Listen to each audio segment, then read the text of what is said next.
Hello guys, today we are here talking about another Invoker build. We've finally stopped getting our hands dirty, picked up our staff and started smacking things with a big stick, just like Mr. Roosevelt intended. Now, this build does Herald chaining, it uses Flicker Strike. Of course we are not using Hollow Palm, we're not using Tempest Flurry to move anymore, so we are using movement speed. Reasonably high investment build, I will say that, guys. I can't put an exact price on it because some of the bits of gear I got early, but I wouldn't be surprised if this was close to 500-600 divs to put together now. Looking at things like the chest, the boots, I mean, these are quite high-ticket items. That being said, they are stretch items. You can do this build and this tech for a lot less, so do keep that in mind. If you're on a budget, ask away in the comments. I'll try and help you out. Join the Discord. People try and help you out there. So if you need help with this build, then do feel free to come and ask. And just a quick forenote as well, there is a complete mobalytics guide in the description. So do check that out. We'll have quite a bit of written information about this. And you may notice that some of the words I say and the numbers on screen don't match up. The reason is, as I've been making this build guide, I have found ways to improve it about 10 times today. So I'm talking about numbers, but then the numbers I'm showing have actually all gone up quite considerably. Let's get into it. Herald chaining. It's back, sort of. The heralds don't actually chain each other, but they never chained each other in 0.2 either. We've just stuck something else in the middle of them. So what are we actually looking at here? Herald of Ice chains itself. How does it do it? All the tolls on brace. Break armor equal to 20% of the chaos damage dealt by supported skills. We are all in on chaos damage. We do loads of it. Herald of Ice, 133,000 damage on sheet. 18,000 main hand chaos damage. Right? This is breaking the armor of every single thing it touches. There is no doubt about that. We're running armor explosion. This explodes, which causes frozen enemies to explode, which causes Herald of Ice to go off, which causes more armor breaks. So the proliferations work as they should.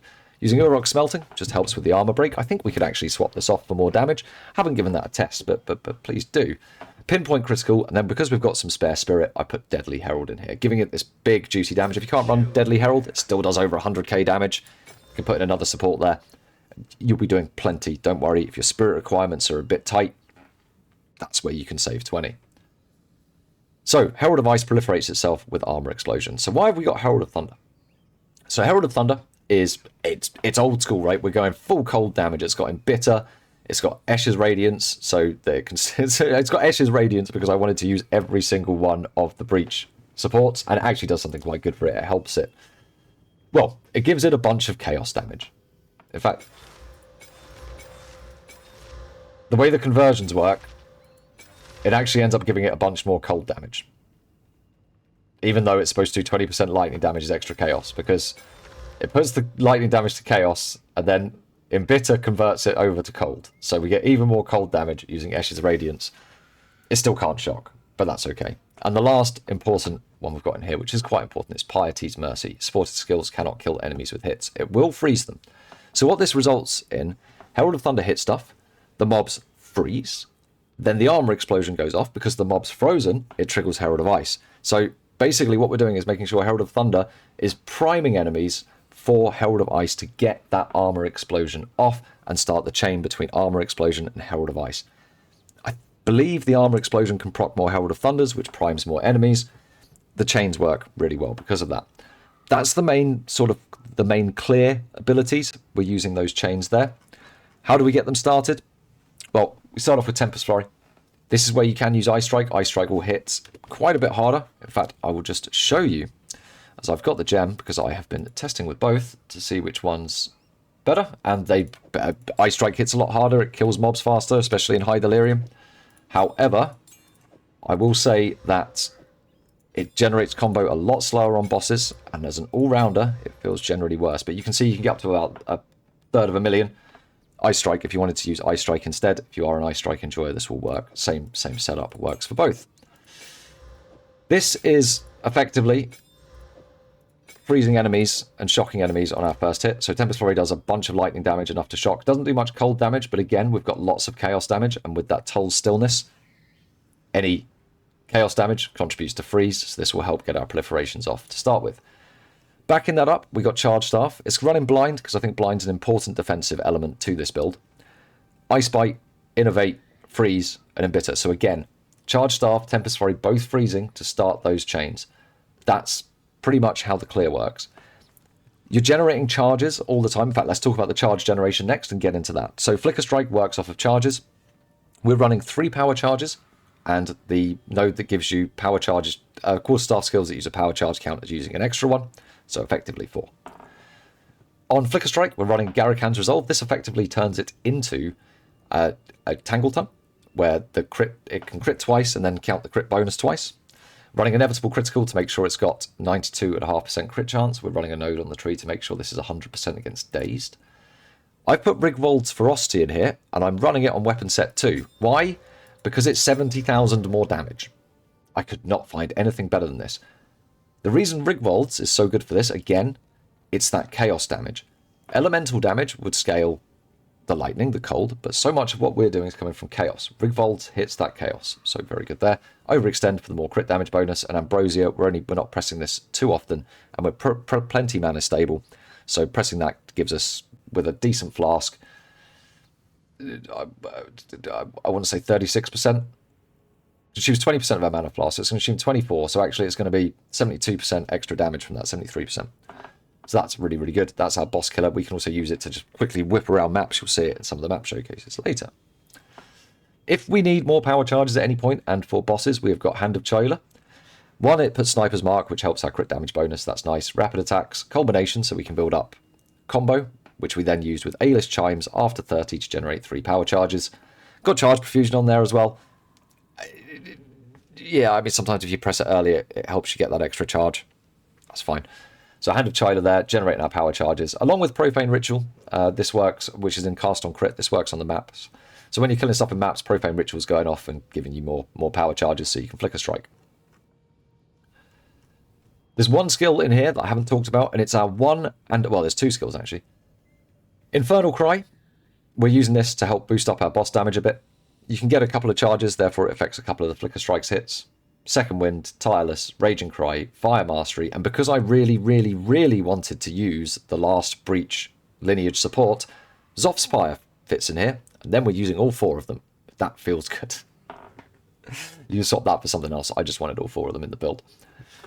Looking at our one and only defensive layer, and this is what you mean. If you didn't want to run Infernal Cry, you want to run more power charges, you could drop out Blasphemy and run something like Ghost Dance and Wind Dancer, but I find Blasphemy with Temp Chains is as strong a defensive layer as any combination of 230 Spirit supports. So it's running Temp Chains with Slow Potency, Heightened Cursed, Focus Cursed, and Magnified Area.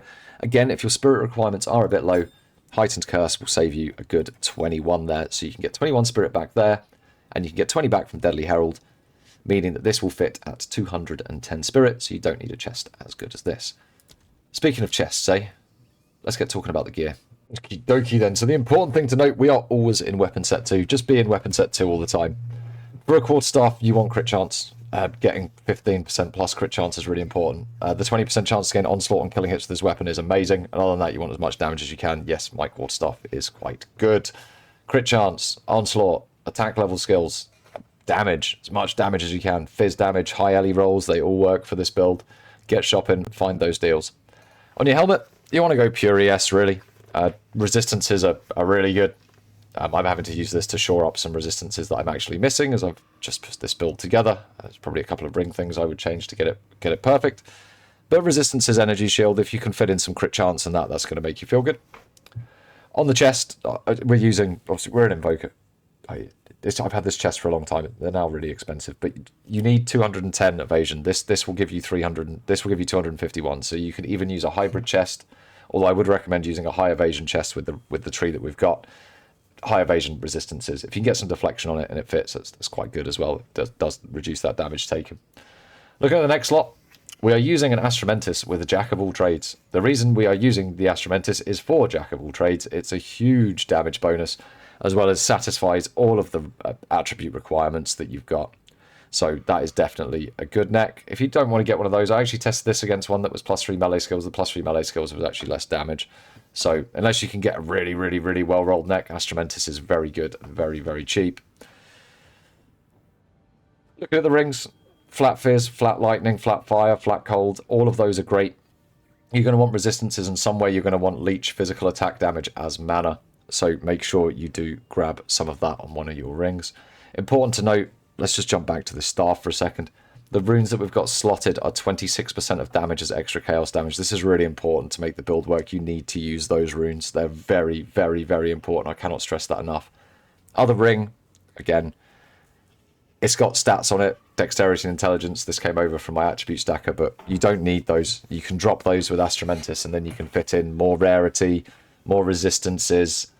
You could even fit in some life on hit, or sorry, some physical damage as life, so that if you do go into your life, it pings back up. So there's options there. Similarly, we've got intelligence on the helmet, which you could definitely drop and put in more crit chance, so not perfect.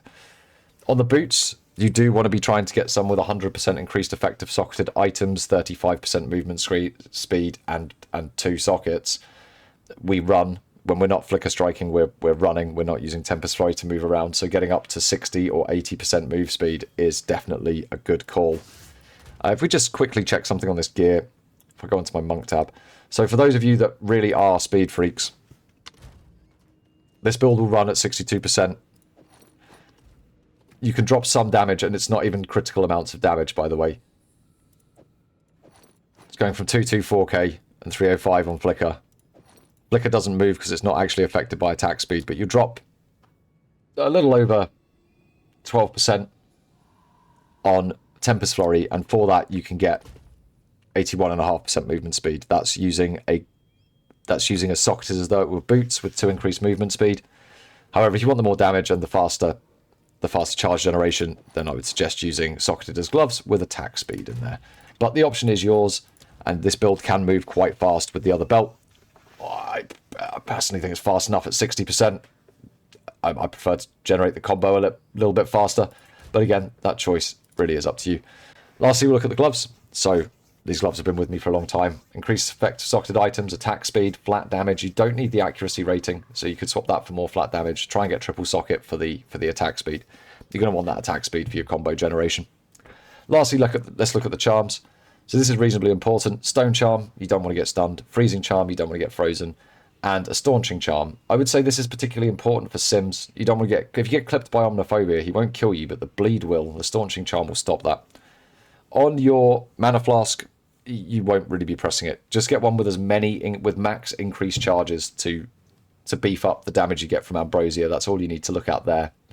Then on the flask, the life flask, just get increased recovery rate. We haven't got a huge life pool, so it coming back really fast is more important than it being able to heal the whole thing. Generally, typically, if you take a hit, you'll go down to about half. Press that, it'll heal you up. So that's the gear. Let's jump into the passive tree. There's quite a lot going on there. It's reasonably unique, I think. And yeah, let's have a look. So this passive tree then, let's take a look at it. We are, of course, an Invoker. Going for Sunder My Enemies. We're a high crit build. Max crit on Flicker Strike. 72% on everything else.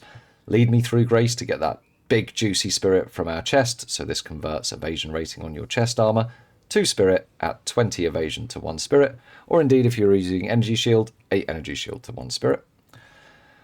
Looking up at the tree, we go crit, we get some tank, we come up, we grab concussive attack and moment of truth for some more tank, we grab shimmering for some movement speed. It's nice to run fast when you're not using Tempest Flurry to move. We grab killer instinct, great node, we're on full life most of the time, and if we're not, just press a health potion and we're back again. Come up to True Strike for the Jugular and Deadly Force. An interesting thing to note about Killer Instinct, full life really does mean full life. It means absolutely, for me, it'd be 2040, right? If you're 1 below, then that gets turned off. I believe it was a different calculation in PoE 1. Coming up, we grab Spectral Ward. I'm using a full evasion chest, so this gives us quite a lot. Going up here, now you might think with a power charge build, we'd grab these power charges, but 4 power charges is enough. We've got 3 and then 1 from 1 with the Storm. Was short on chaos resistance, and the extra chaos damage helps as well, so instead grabbed Distant Dreamer. Coming up, we grab Careful Assassin, and then up to the Jewel Socket. Coming down, we grab Throat Seeker. We fill out the Quarterstaff nodes, go for 1 with the River and 1 with the Storm, going up that left-hand side of the Quarterstaff. Coming down, we grab Chakra of Rhythm. We do need combo to one-shot bosses. This is very, very helpful, although, honestly, if you wanted to move 4 points around and play around with them, you could probably safely do these. We actually grab Chakra of Life as well. That's because it's in range of our Against the Darkness. Looking at nodes that we've got in Against the Darkness, this is a 4% Lightning, 4% Chaos one. The 4% Chaos damage is really important. Really, really important for doing Tier 16s, High Sims, High Delirium maps. You want all the Chaos damage you can, otherwise you will not proliferate your freeze and armor breaks. However, within this, we've got Dizzying Hits, Stupefy, the Fabled Stag, Howling Primate, Heart Stopping, and Chakra of Life. So we're actually getting 48% extra damage from that. Absolutely huge. We grab Walker of the Wilds as well. Walker of the Wilds has got a From Nothing on it. From Nothing allows you to connect any nodes within the circle without necessarily needing a connection. That's how we're grabbing some of these nodes to get buffed up by our Against the Darkness. Additional nodes that we've got in there, not from Against the Darkness, are Enhanced Reflexes for that extra evasion rating and deflection. Using a full evasion chest, so we navigate down to Bestial Skin, fill out the crit node up here. Grab Coming Calamity. We're always affected by Herald of Thunder and Herald of Ice, so that's nice damage. And the 2 damage nodes before here are generic, so they affect our Chaos damage. That's reasonably important. Coming around, we pick up Maiming Strike. We're not going to maim anywhere else on the build. I think it's a nice defensive ability. It slows down enemies, lets you get out to... lets you get out so that you can Flicker Strike back in. Coming down, we grab the Jewel Socket, and then we're grabbing Cooked down here. Now, an important thing to note about Cooked is it does reduce your global defenses. If you did want to run with a bit more tank, you can actually swap these 5 nodes here that lead to Cooked, and you can put them up here to Patient Barrier. I didn't feel like the 3k shield was necessary. 2,250 felt absolutely fine. Honestly, with the slower start of recharge, it feels like potatoes, tomatoes, apples and oranges, whatever fucking saying you want to put in there. Feels like one of those. So I grabbed Cooked.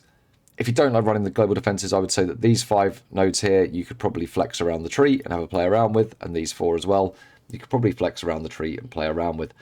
Would note about these ones, you will generate combos slower. This might make fights like Arbiter a bit more of a challenge, so if you're doing those, I would definitely recommend. But 9 points, certainly have a play with. You've got good tank nodes here with the Winter Owl. It's tons of good evasion nodes around, tons of good DPS nodes. So if you wanted to play around with this tree, those are some nodes I would recommend playing around with. That's the tree. Oh, I guess we should cover off the jewels. Let's go into these in a bit of detail. So, jewels, there's 4 of them. They're all unique. They're all very important. They actually get quite expensive. Heart of the Well with damages extra chaos damage. Very important. We need as much chaos damage as we can get our little grubby mitts on. Next one, Megalomaniac. You want one of these that allocates Subterfuge Mask. I managed to get one with Subterfuge Mask and Void. I mean, alternatively, you could find one that allocated Jack of all trades and then anoint Subterfuge Mask instead. So there's options there. Shop around. These things can get quite expensive. Looking further down, Against the Darkness, which we did cover, extra chaos damage here is really important. You can get one of those relatively cheap. If you can get it with any other damage line, that is fine. Fire, lightning, cold, doesn't matter, get the cheapest one. But the important one is chaos damage.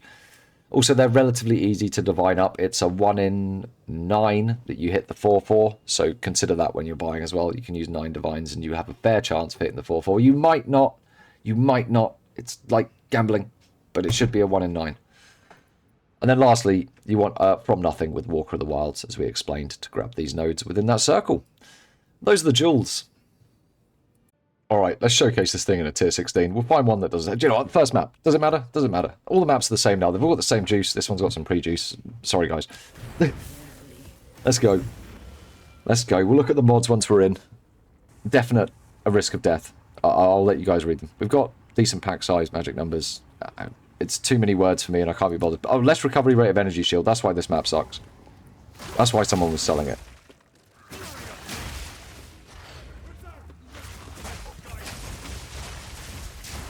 But you can see we have no issues, just causing proliferations, everything explodes. Generation power charges.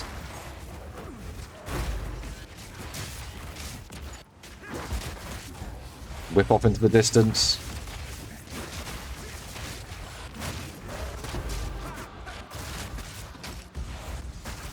There is some more power charges. Whip off into the distance again. Sprint back so that we can kill more of this breach.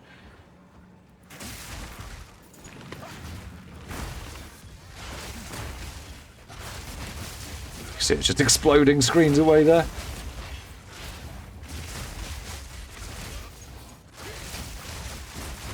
So yeah, I find, as I've said a couple of times now, Ice Strike or Tempest Flurry as you feel fit. If you prefer Ice Strike, you can use it. It'll hit a lot harder, about 50% harder. However, I find the animations just a bit too janky, and I'm not finding that it generates combo as fast as Tempest Flurry, and we need Tempest Flurry just to generate us 30 combo for bossing, and it's just better. You could even switch between mapping, but again, I'm finding this and the way it proceeds, the way it shoots and the charge staff just to be better. It just feels better. Oh, and Abyssal Depths. I suppose we can run through that. On your marks, get set, and we're at the boss. And the bosses are dead. Yep. Oh, yeah. Definitely can't use Tempest Flurry to move. That's not how it works, guys.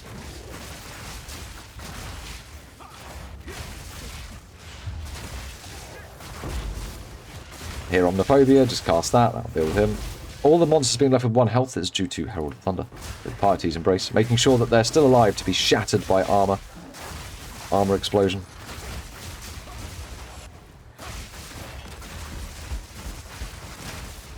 Now, of course, delirium monsters do not explode. They disappear off into the ether. So if you end up doing a pack of monsters, of delirium monsters, you will not see the proliferations. Because delirium monsters. Fuck off back to the Nightmare Realm.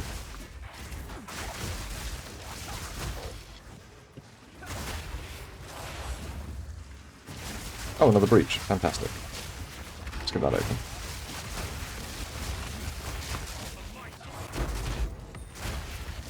I am pretty sure that charge staff could have kept going.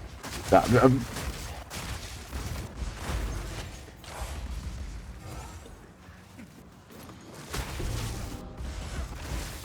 that is definitely not the way I wanted you to go.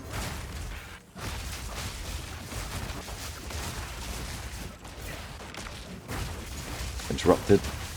So the cast time on Flicker Strike is kind of slow. You want to make sure you're not about to be hit, 'cause your cast can get interrupted.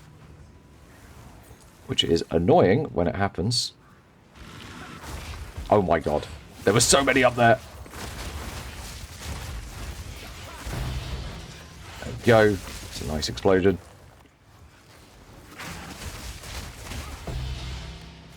So we of course have terrible energy shield recovery and life recovery. So basically got 0 defenses.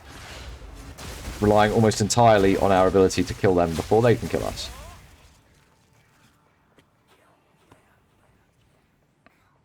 And we're at the boss.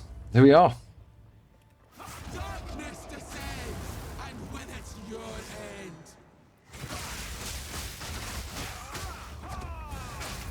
end. She just interrupted my cast. Rude. So that can happen. And then if that happens, you have to do this. To run around 20 yards. Yeah, try not to mistime it. Try to dodge the boss attacks. If you get hit during the Flicker Strike, it uses the charge.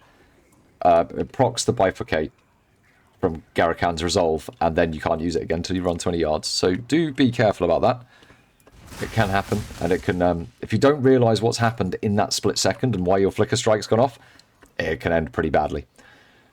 But that's it in a tier 16. It goes through them pretty fast. That was with us having no recovery and not being able to slow the monsters, so both of our defensive layers taken offline, not a problem at all. Off the burning monolith we go. Let's go do Uber Arbiter. Up the difficulty. Sock it in the sock to bulls. That's right. Put those stones in those slots. Don't put the stones in the slot. Going balls and all. There's always... You need to ask permission for that sort of stuff. Now, I've been trying out Ice Strike, been trying out Tempest Flurry, and I have landed on Tempest Flurry being the best.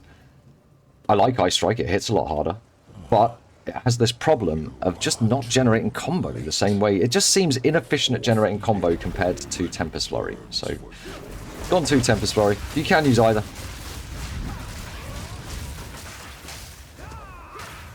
Go. I think we just hit him a bit more. I think we could just kill him with Tempest Flurry, if I'm perfectly honest with you. Why did he do his ball attack? I mean...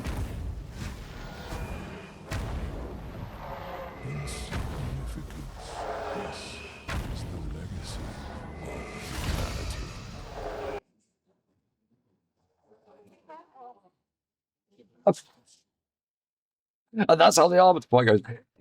He normally phases first, but I did the thing. Oh, a diamond. A diamond. We're rich. I did the thing where I used Infernal Cry to empower Hand of Chola again. I keep doing that. Don't have that skill issue. It goes Hand of Chola, Infernal Cry, Flicker Strike. That's it.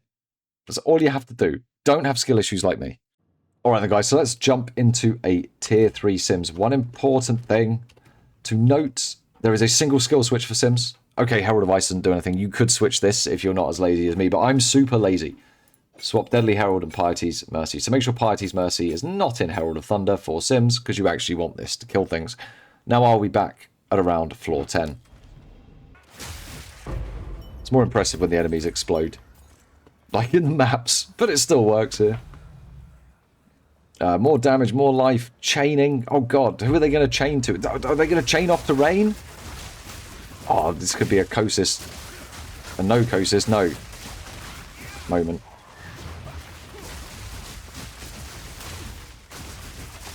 It's going to spawn any second. We're going to be ready for him with some power charges. Okay, we got everyone apart from the scary dude. Well, I mean, both him and Omniphobia are scary. They both have annoying attacks. And they both, like, instant target you and jump as they come out the fog. And you don't slow them as much, of course, because they're bosses. I'm taking the guilt. Carry it with me. It's my burden to bear.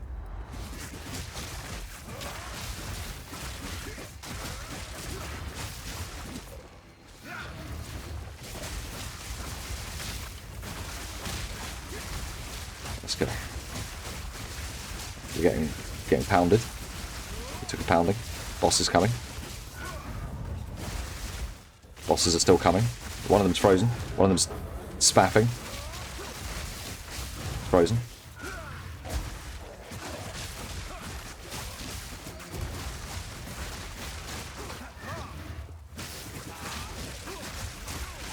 So, I mean, considering it's a pretty tanky build, it doesn't feel like it should have any... It doesn't feel like it should have this level of tank rate when you look at it, when you look at raw numbers. But it seems to. Alright, guys, and there we have it as we close off this wave 15. This is my move to using a staff over Hollow Palm. We can scale the damage a lot higher. It helps those support abilities. You can see how Herald of Ice and Herald of Thunder are working. This is a lot of fun. It's a little hard to control. I don't think it's quite as fast around maps just because you don't have the movement of Tempest Flurry. But it's still pretty quick. And it hits a hell of a lot harder and it's easier to kill bosses. And on that, I'll catch you in the next one.